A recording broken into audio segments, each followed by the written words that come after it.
the outset, I will take this opportunity to thank Dr. Kshitij and Dr. Vinay who were kind enough to give us this opportunity to organize this academic program and speak on this occasion and enlighten us with the thoughts that they have with their practice and with their training that they have been undergoing for all those years and practicing meticulously for all those years.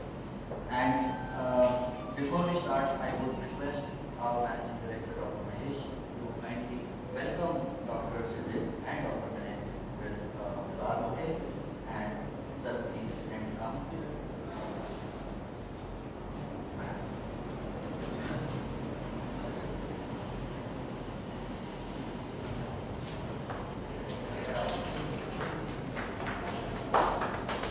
So thank you so much and welcome. Further, I'd like to thank all of you for sparing your time and sparing the evening for us and coming here as academics. Just a quick thought which I would like to have a feedback from the audience. Any idea why we kept the name of this diagnostic center as Must and More? I know some of the people have come here who know the answers. I would request them kindly not to come in. Any idea why, any thought on this point that why they have kept the name as Must and More? Anybody, sir? Sir, please. Sir.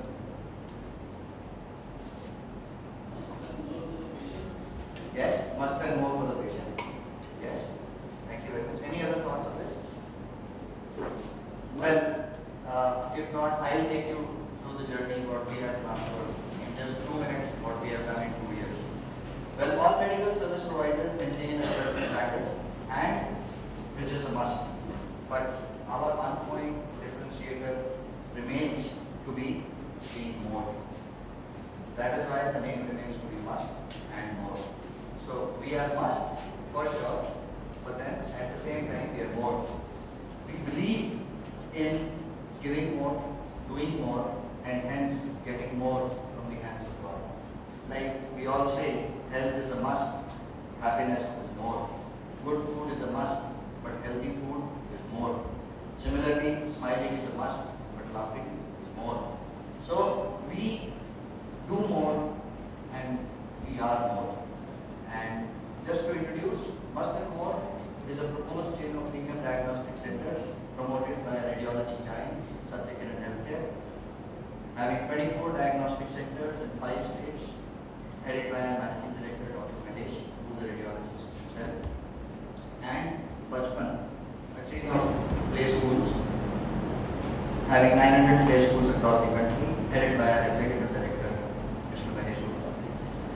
We started in June 2013 and today we are already 4 centers. This being our flagship center. We have a center in Nagpur. We are operating radiology services of FGS Hospital, Jarima, and the proposed new center is coming up in Corona as we move forward. So, the idea is, the vision of the group is to reach to 15 such centers in the next 3 to 4 years to come and deliver these diagnostic services to patients, which is full of quality and most importantly, the delight, the warmth that we are going to give. Despite the fact that we have the best of locations and the largest space, we are looking at 30,000 square feet of area we are listening at this point in time, best of machinery and the most dedicated and committed people. My dear friends, I humbly submit that this is not my unique proposition that I have to offer. My unique proposition is the customer delight, the delight of the doctor, the delight of the patient, the delight of the person who is coming to our business associates like you all.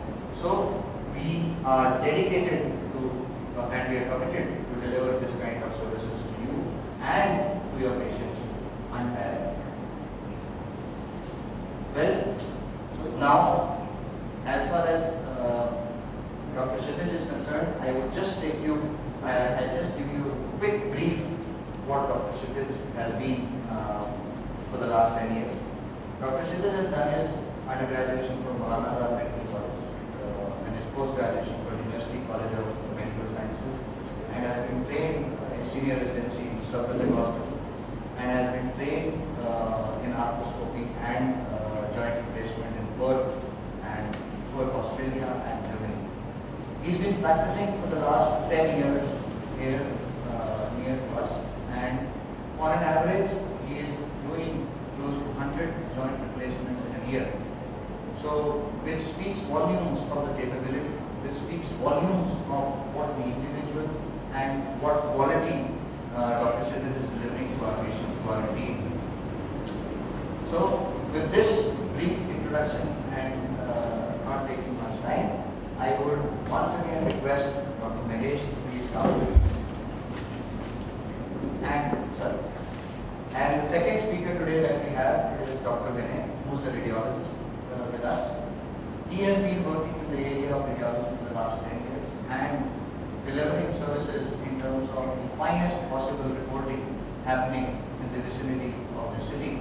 And I hope people who have undergone, people who have seen the reports done by Dr. Vinay have been extremely satisfied, and we have got applause received from all spheres where Dr. Vinay has been appreciated for his reports and the pinpointed accuracy that he has, and the now specific eye that he has for diagnosis in his report.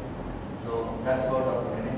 And before we proceed, I would once again request Dr. Mahesh to come over and felicitate Dr. Kshitij with a small gift that we have for you, sir.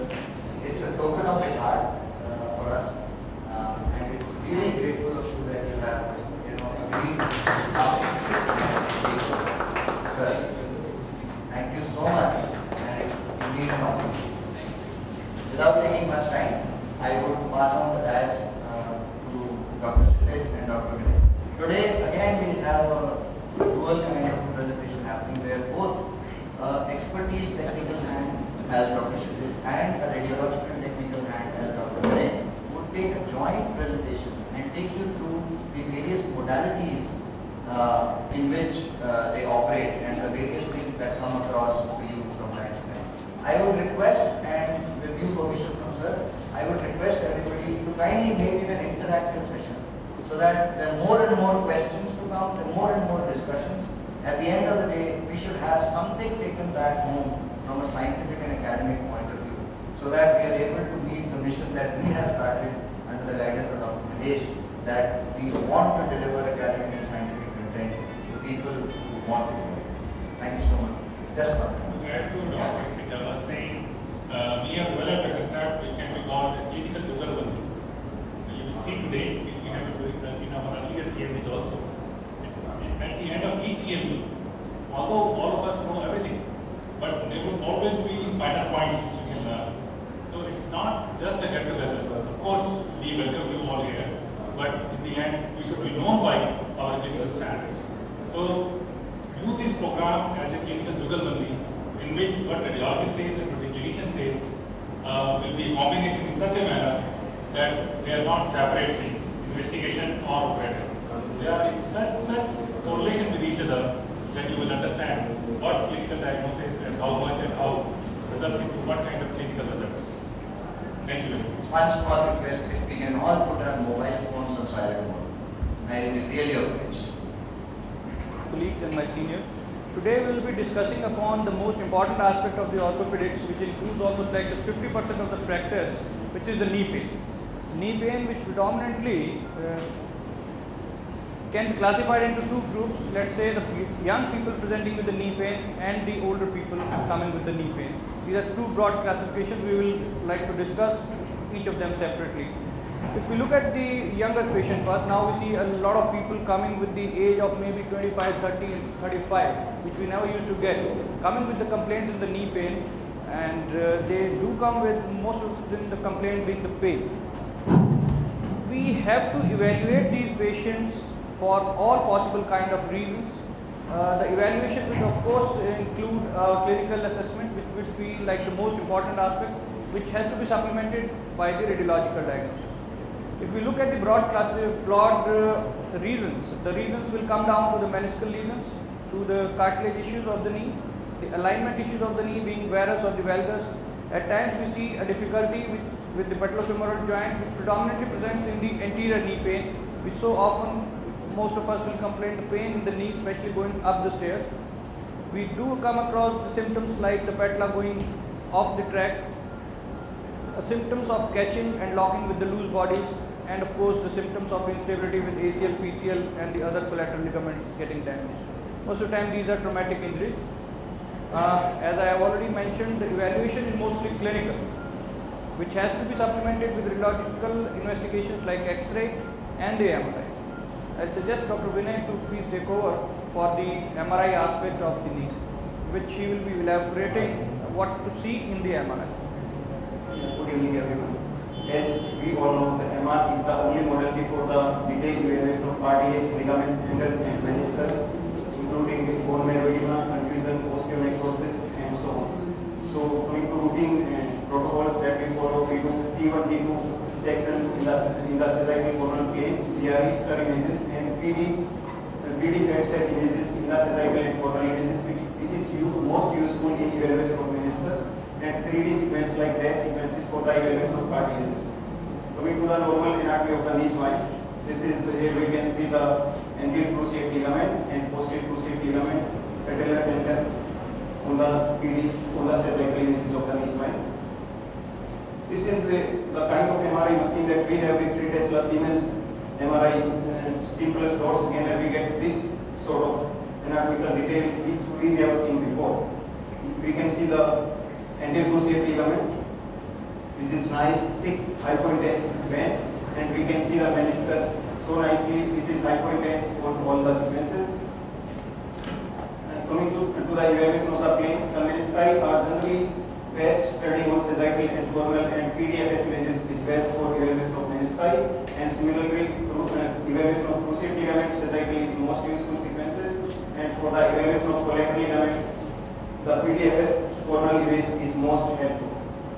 Coming to the evaluation of cartilage imaging, we all know for cartilage damage occurred by taking of the water, and it is a compositional rather than quantitative research. And earlier detection of chondromalacia and osteoarthritis help in prevention of progression of the osteoarthritis and best in the course of treatment administration. This is the kind of image that we get on 3D MRI imaging. We see the sagittal MRI of the knee joint. We can see how nicely demonstrates of the cartilage for the tibia as well as the fibula.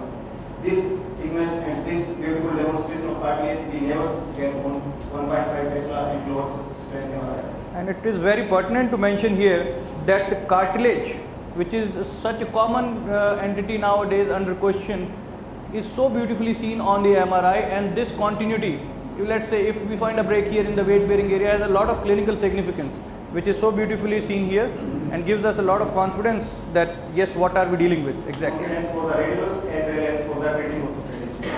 Now this is the PDFS sagittal images of the knee joint, nicely demonstrating the patellar cartilage. You can see the entire thickness of the patellar cartilage. Again, one of the important aspects which must be looked up to, because nowadays we see so many young people coming with the anterior knee pain where this patellofemoral cartilage has to be evaluated. Now this is how the meniscus look on sagittal and sagittal imaging. This is the coronal imaging showing the both meniscus. You can see both the meniscus on the PDFS coronal imaging. Now coming to the normal menisci, there is no normal body appearance, and the posterior horn of medial meniscus is always larger than the anterior horn, and they appear dark on all the sequences. The posterior horn of meniscus cover the articular surface of the tibia. Now coming to the meniscal injury, they are graded into grade 1 to 3. Grade 1 is the globular signal which is not extending up to the articular surface, and grade 2 is the linear hyperintense signal not extending up to the articular surface, whereas in grade 3 signal, in grade 3 there we get signal which is extending all the way up to the articular surface. Now this is the graphic demonstration of the grade 1 signal, which is a globular signal not extending up to the articular surface. Again grade 2 signal which is a linear hyperintense signal not extending up to the articular surface. This is the grade 3 signal which is extending up to the articular surface. Now going to the various type of meniscal